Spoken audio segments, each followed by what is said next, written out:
사실은 이제 이게 테러범 김모, 김모 씨. 67살 그 사람만의 개인적 일탈로 끝나기에는 너무 사안이 복잡해. 이 사람이 미친 사람이 아니에요. 정상이에요.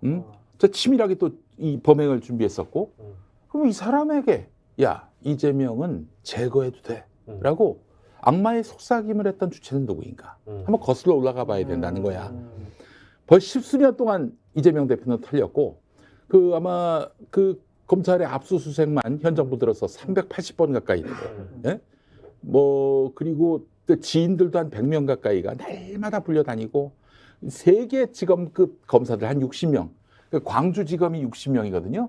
60명의 검사 그리고 플러스 수사관들이 있죠. 이재명 한 사람을 범죄자로 만들기 위해서 국가공권력이 거의 투입됐단 말이에요. 이게 어떤 시그널로 그 사람에게 다가갔을까? 응? 야, 이재명 제거해도 돼. 이 악마화를 한 자들이 저는 진정한 배후라고 저는 생각을 합니다. 그런데 말이죠, 이 언론들이 말입니다. 이 사건이 나고 그 이튿날부터 혐오의 정치를 종식시켜야 된다. 야, 이재명 혐오를 누가 했냐? 그러니까. 누가 선동했고 누가 이렇게 주동을 했어? 검찰요.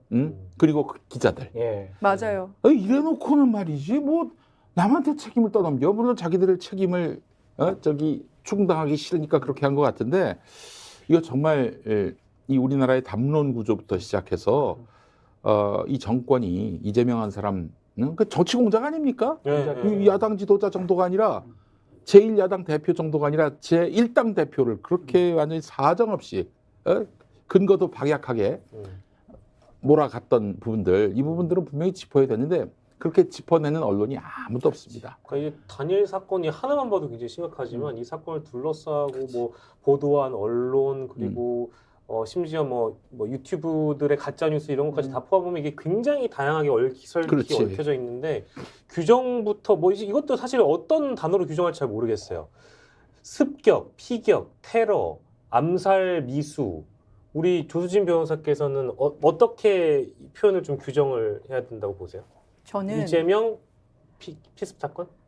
암살 시도라고 봐야 되는데, 왜냐하면 암살 시도. 암살이 뭐냐면 암자가 뭐냐면은 이제 암합리에라는 건데, 이분이 준비한 기간을 봐서 저는 그렇게 해야 된다고 생각해요. 그러니까 맞네. 피습이라든지 이런 거는 순간적으로 흥분해서 할 수도 있어요. 네. 그 계란 던지고 이거 어제 한 말에 격분해서 너 모욕 당해봐라 계란 던지고, 근데 이게 아니라 일단 부위를 정확하게 한 번에 찍었다는 점에서 아마 연습했을 것이고 해부학도 봤을 것이고, 또 하나가 당적을 지금 언론에 이때까지 나온 거는 국민의힘에서 본인들의 과거 이제 당원 명부에 그런 똑같은 이름이 있다. 그리고 지금은 없다까지는 확인을 해줬고, 민주당에서는 경찰 발표 보라고 했는데 거기서 민주당의 지금 현재 당원이다라는 식으로 보도가 나오잖아요. 그러니까 그분이 당적까지 옮겨가면서 적어도 1년 넘게 준비를 했다. 이 점에서 저는 암살 시도라고 봐야 되는 거 아니에요? 암살 시도? 저는 매우 공감을 하고요. 그래서 저는 동기를 더 파헤쳐야 된다 생각이 듭니다.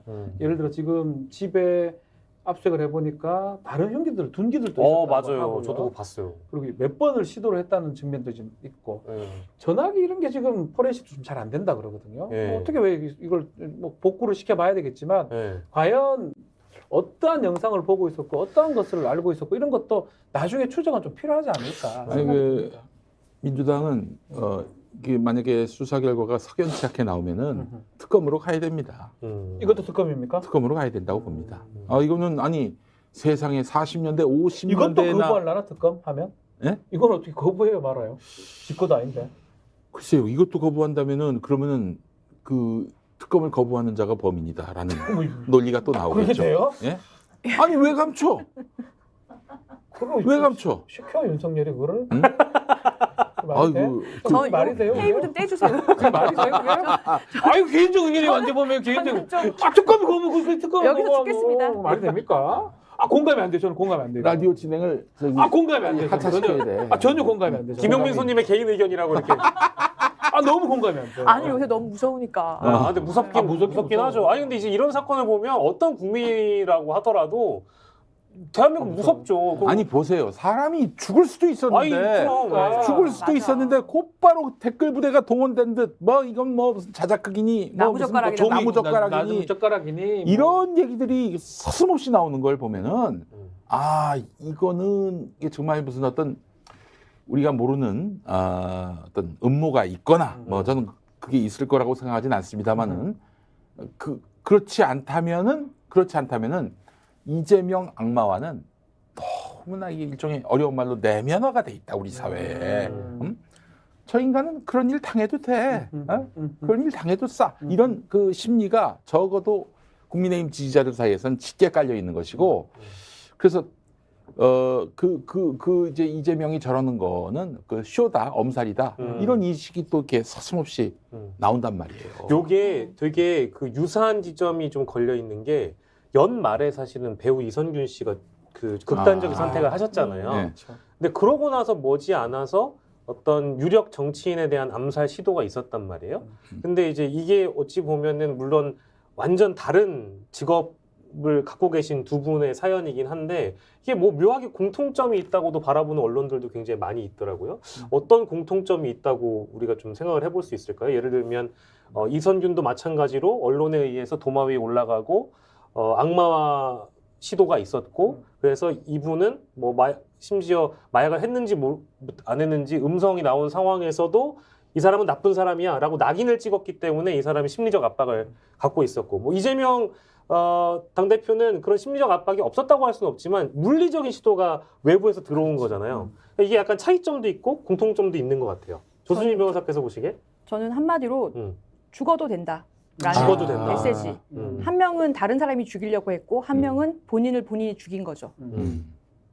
죽어도 된다라는 그런 존재다. 왜냐하면 이 사람은 너무 나쁜 사람이니까. 이선균 씨 같으면 뭐 가정이 있는데도 뭐 술집 여자하고 뭐 사랑 주고받고 예 그리고 뭐 마약도 계속 뭐 이런 식으로 계속해서 보도가 되면서 본인 자신에 대해서 아마 그렇게 나쁜 선택을 하신 것 같고 이재명 대표에 대해서도 이분이 준비한 정도를 보면 얼마나 그렇게 생각을 했으면 했을까 하면 그런 공통점이 있는 것 같아요.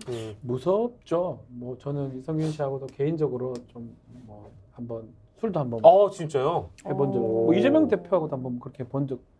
그런 공통점이 있긴 하네요. 저한테는. 그러니까 뭐 차이가 있는데 좀 안타까운 부분은 과연 누구라도 저 위치에 있으면 저렇게 몰리면 저런 선택을 하지 않을까라는 그런 생각이 제가 가장 무서워요.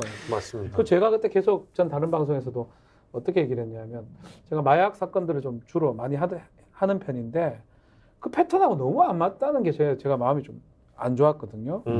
진술을 받으면 뭐 마약을 뭐 혼자 하지 않고 같이 한다면 했던 놈이 한 명을 불면 그 한 명을 다시 조사를 한 다음에 물증을 확보하려고 어떤 검증을 합니다. 뭐 모발이라든지 뭐 소변 검사라든지 그 3단계 과정을 거친 다음에 유명인 사람은 그쯤에서 보도가 되든가 하는 게 맞는데 1단계에서 보도가 된 거예요. 1단계, 2단계, 3단계면 너무 빨리 보도가 됐는데 이거 어떻게 감당하려고 저럴까라는 얘기를 제가 다른 방송에서 처음에는 진행자나 모든 사람들이 다들 불편했어요. 제가 자꾸 그렇게 얘기를 하니까. 그렇죠.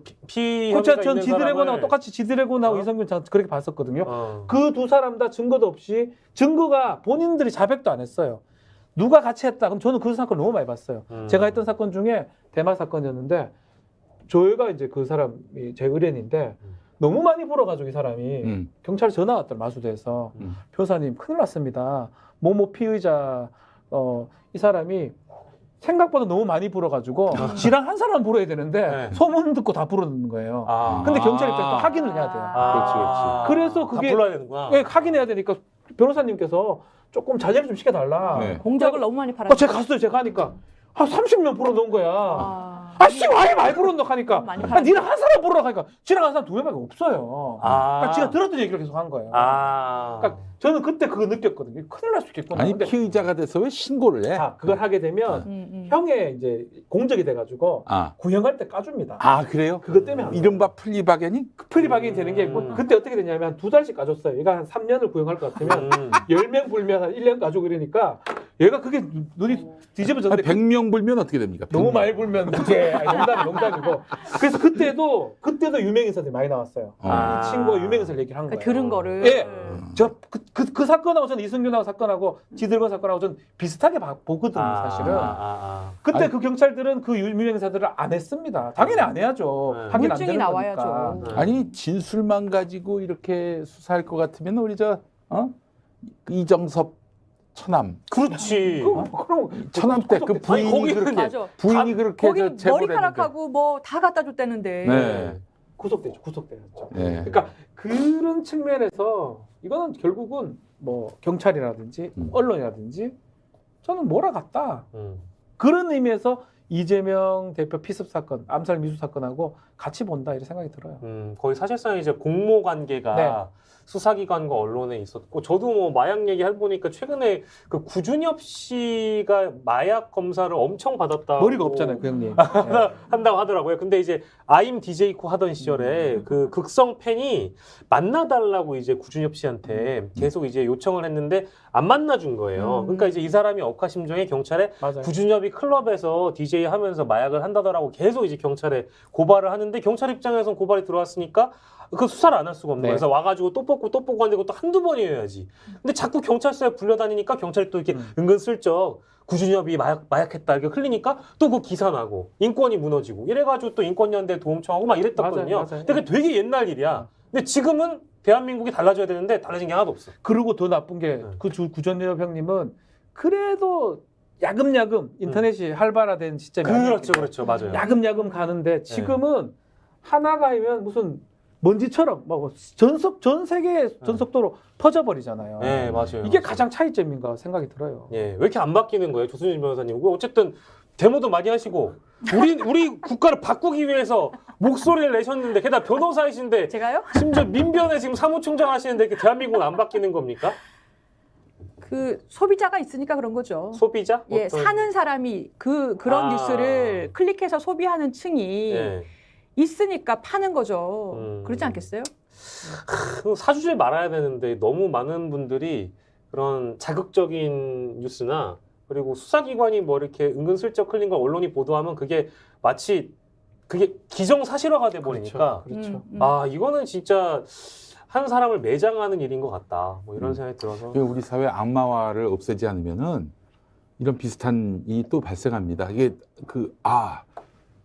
이번에 성공했으니까 다음에도 누군가에게 그렇죠. 그 짓을 해도 된다. 네. 이게 또 인식 체계가 이렇게 또 형성이 되는 것이고요. 음. 아니 사실은 노무현 전 대통령이 그 첫 번째 그렇죠. 피해 사례라고 봐야 되지 않겠습니까? 예. 그러니까 이게 노무현 전 대통령을 죽음으로 몬 자들은 앞에서는 고인의 애도를 표한다 이러지만 뒤에 가서는 표정 관리할지도 몰라요. 아싸 우리가 성공했다 이러면서 진짜 역사가 그렇게 알고 있고요. 이 저주의 고리를 끊지 않으면 대한민국 미래 없습니다. 저는 그래서 이성균 씨 때문에 너무 마음이 사실 아팠었는데 저 그 배우 좋아했었거든요. 근데 지금 건까지도 보니까 정말 드는 생각이 언론이든 그러한 그런 이 가짜 뉴스를 퍼뜨리는 사람이 이건 간에 지금 어떻게 좀 바꿀 것인가에 대해서 이번 기회에 정말 좀 우리가 심도 있게 얘기해야 된다는 생각이 좀 들고, 또 하나가 전 이건 꼭 짚고 넘어가고 싶은데, 저는 이 범인이 혼자서 본인 멘탈로 다 계획하고 했다고 생각하지 않아요. 그 정도 준비를 몇 년 동안 하려면 전과도 없는 사람이에요.